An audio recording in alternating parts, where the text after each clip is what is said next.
ও hello friends, আমি অরিজিৎ তোমাদের সবাইকে সকার ম্যানে স্বাগত। এবং সবার প্রথমে যে জিনিসগুলো নিয়ে আলোচনা করব, ফার্স্ট হচ্ছে দেখো যে গোল্ডেন বুট কে পাচ্ছে, গোল্ডেন গ্লাভস কে পাচ্ছে এবং গোল্ডেন বল কে পাচ্ছে। ঠিক আছে, তো গোল্ডেন বুট আশা করছি যে নর্থ ইস্ট ইউনাইটেডের আলাদিন আজারি, হয়তো চেঞ্জ হবার নয় ভাই, এটাই আলাদিন আজারি যে পারফরমেন্সটা করে গেছে, গোল্ডেন বুট ভাই নিজে ডিজার্ভ করে ভাই, এটা নিয়ে বলার কোনো কোশ্চেন নেই যে আলাদিন আজারাইল গোল্ডেন বুটটা পাচ্ছে, এটা ভাই কনফার্ম, 200% কনফার্ম। এবার হচ্ছে গোল্ডেন গ্লাভস দেখো, আশা করি এটা কাউকে বলতে হবে না যে গোল্ডেন গ্লাভস কে পাচ্ছে। গোল্ডেন গ্লাভস আমাদের সবার প্রিয় ভাই বিশাল কাইত বাজ পাখি, আর কেউ পাচ্ছে না। এটা ছাড়া বিশাল কাইত ছাড়া আর কেউ পাবে না।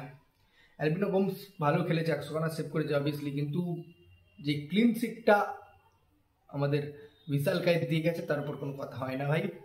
তাই আমাদের বাজ পাখি sure sure sure sure sure 200% sure golden গ্লাভসটা কিন্তু বিশাল কাইতি পাচ্ছে। ঠিক আছে, এরপরে আসছে হচ্ছে গোল্ডেন বল যেহেতু চ্যাম্পিয়ন্স লিগ সিল চ্যাম্পিয়ন্স ডিজার্ভ করে, লিগ সিল চ্যাম্পিয়ন্স লিগ টিম থেকে ডিজার্ভ করে, সেহেতু দেখো আমার এখানে মনে হচ্ছে তিনজন আছে। আমার মনে হচ্ছে তিনজন, এক হচ্ছে আমাদের সবার প্রিয় আপুইয়া, এখন বস ভাই আপুইয়া।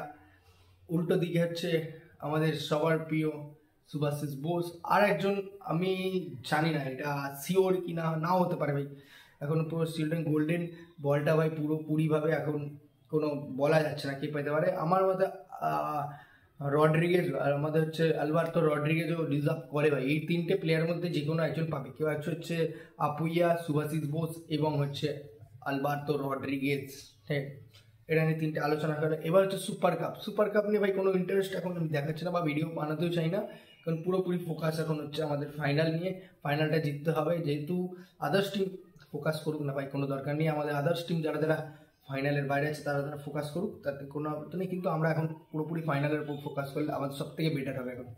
এই পুরো তোমার ফরমেশনটা তো এতক্ষণে পেয়েও গেছো বা অনেকজন দেখেও নিয়েছো যে সুপার কাপের ফরমেশনটা কী কী বেরিয়েছে বা কী কী হতে চলেছে, কার সাথে কার ম্যাচ করতে পারে, সেটা তো তোমরা দেখে নিয়েছো। তাই ফরমেশন নিয়ে কিছু বলবো না, সুপার কাপ নিয়ে কিছু বলতে চাই না, এখন পুরোপুরি ফাইনাল নিয়ে করবো। এরপরে আসছে হচ্ছে ব্যাঙ্গালোর আর মোহনবাগান সুপার জায়ান্ট, মানে আমাদের সবার প্রিয় মোহনবাগানের যে ফাইনাল ম্যাচটা আছে, সেই ফাইনাল ম্যাচটাকে নিয়ে কিছু আলোচনা। দেখো ফাইনাল নিয়ে কিছু বলার মতো নেই, আমার যেটা মনে হচ্ছে যে এটা ভাই বিশাল বিশাল বিশাল টাফ ম্যাচ হতে চলেছে। কারণ আমার মতে যে আগের ম্যাচটা, লাস্ট ম্যাচ মোহনবাগান ব্যাঙ্গালোর আমাদের সল্টলেক স্টেডিয়ামে যে খেলাটা হয়েছিল, সেরকম একই একই খেলা হতে চলেছে, যে গেমটা একটা টাফ হতে চলেছে।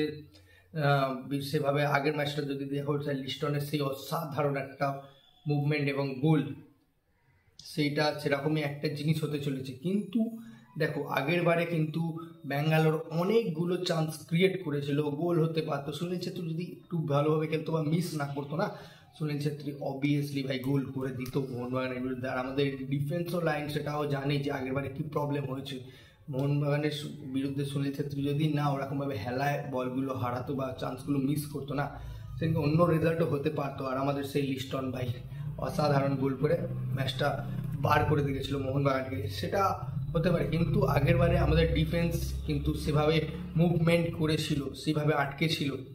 সুনীল ছেত্রীর অনেকগুলো শট কিন্তু বিশাল কাইত অসাধারণ সেভ করে গেছিলো, কিছু কিছু শট কিন্তু অসাধারণ বিশাল কাইত সেভ করেছিল। কিন্তু সেটা পরপর যে আবার হবে, রিপিট হবে, সেটা কিন্তু না, সব দিন কিন্তু সবার যায় না, সমান যায় না, সেইভাবে আমাদেরকে খেলতে হবে। আর দেখো হতেই পারে না ফাইনালে একটা প্রবলেম ক্রিয়েট হতেই পারে। আমরা আগের বছর ফাইনাল দেখেছি, এ নিয়ে আর কিছু বলবো না, সেটা পরে বলি, ঠিক আছে?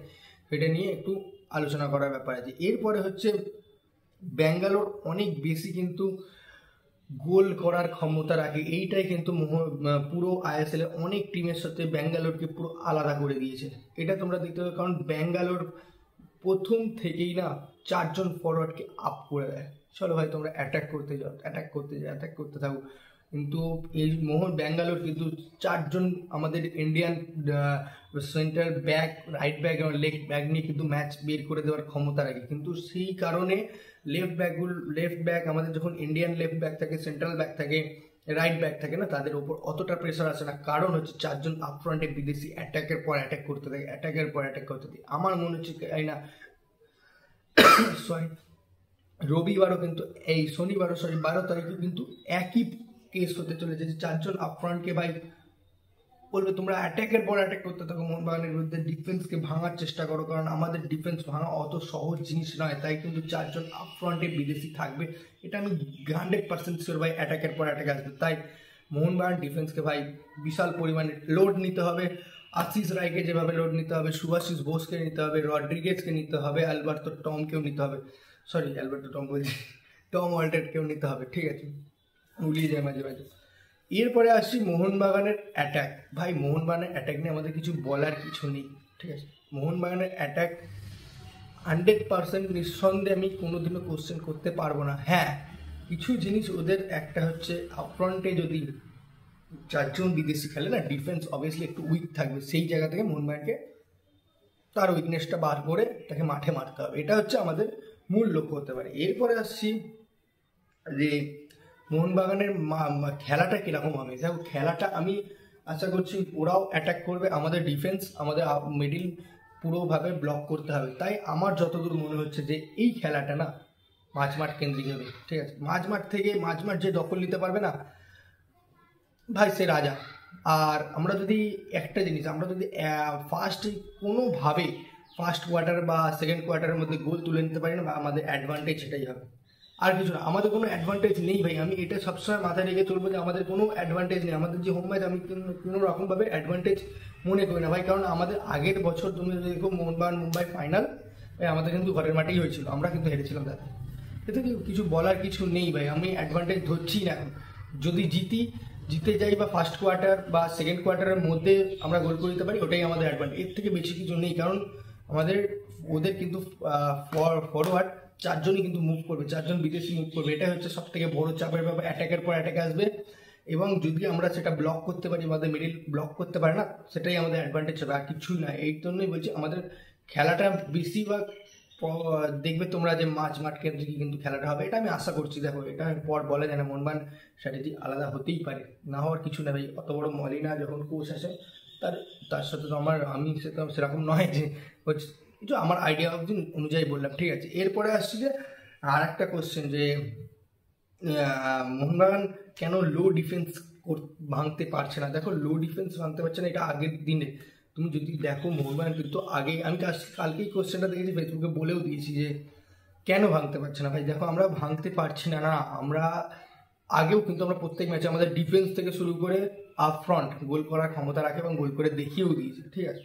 এবার যেটা হয়েছিল, যেটা লো ডিফেন্স, যেহেতু জামশেদপুর এফসি আগের নিজের ঘরের মাঝে 2টো ডাবল আপ করে রেখেছিল, আমরা একটা গোল সেখানে দিয়ে এসেছিলাম, তাই জন্য তারা ভাবছিল আমরা 10টা বা 11টা ডিফেন্স করে ম্যাচটা বার করে। এবার কারোর পক্ষেই সেভাবে সম্ভব নয় যে 11টা ডিফেন্স ভেঙে আমাদের গোল করা। অবভিয়াসলি মোহনবাগান সেই গোলের কাছে পৌঁছে গেছিলো, গোলের খুলেই ফেলেছিল ভাই। জেসন কামিন্স যদি ওদিকে বাইরে না মারতো না, তাহলে সেরকম অবভিয়াসলি মারে না জেসন কামিন্স, বলার নেই কিছু, তাই কিন্তু হয়তো হতেই পারে, সব দিন সমান যায় না। তার জেসন কামিন্স বাইরে মেরে দিয়েছে, বা জেসন কামিন্সের ওই গোলটা যদি হয়ে যেত, অ্যালভিনো গোমস হাত লাগিয়ে বার করে দেয়, যে আমাদের রেফারি ভাই কানা, কিছু বলার নেই, ওটাকে কর্নারের বদলে গোল কিক দিয়ে দেয়। এবং ম্যাকলারেনের যে হেডটা ভাই, ওটা তো বলতেই ভুলে যাচ্ছি, অসাধারণ সে হেড ছিল ভাই। আর অ্যালভিনো গোমস, ওটা নিয়ে বলার কিছু নেই ভাই, বলা যায় না, ওরকম সেটকে নিয়ে বলার কোনো নেই। যেটা যদি গোল হয়ে যেত না, আলাদা লেভেলের গোল হতো। তো মোহনবাগান গোল করতে পারছে না বা গোল নয়, সেটা একটা আলাদা, তাকে বলা, সেটা নিয়ে বলা যায় না ওরকমভাবে। 11টা ডিফেন্স ভেঙে ওরকমও গোল করেছে, যে চান্স ক্রিয়েট করেছে, সেটা নিয়ে লো ডিফেন্স ভাঙতে পারছে না, এটা নিয়ে কোশ্চেন করা হয়তো আমার মনে হয় ঠিক না হবে। মোহনবাগান গোল করার ক্ষমতা রাখে এবং গোল করে দেখিয়ে দেবে, ঠিক আছে। এবার আমরা যেটা হচ্ছে ফাইনাল, বাদ দাও ওটা নিয়ে, তো ফাইনাল অবভিয়াসলি বলবো ভাই, মন থেকে তো জানি মোহনবাগান জিতছে ভাই। 3বার বলি আমি সবসময়, 3বার বললে আর একটা মনে কনফিডেন্স আছে, তাই আমি আশা করি যে মোহনবাগান কিন্তু জিতবে ভাই। তাই আজকের ভিডিওটা এত দূর যদি ভালো লেগে থাকে, সবাই লাইক, সাবস্ক্রাইব এবং শেয়ার করে দেবেন, এবং সবার সাথে সবাইকে জানাই জয় মোহনবাগান।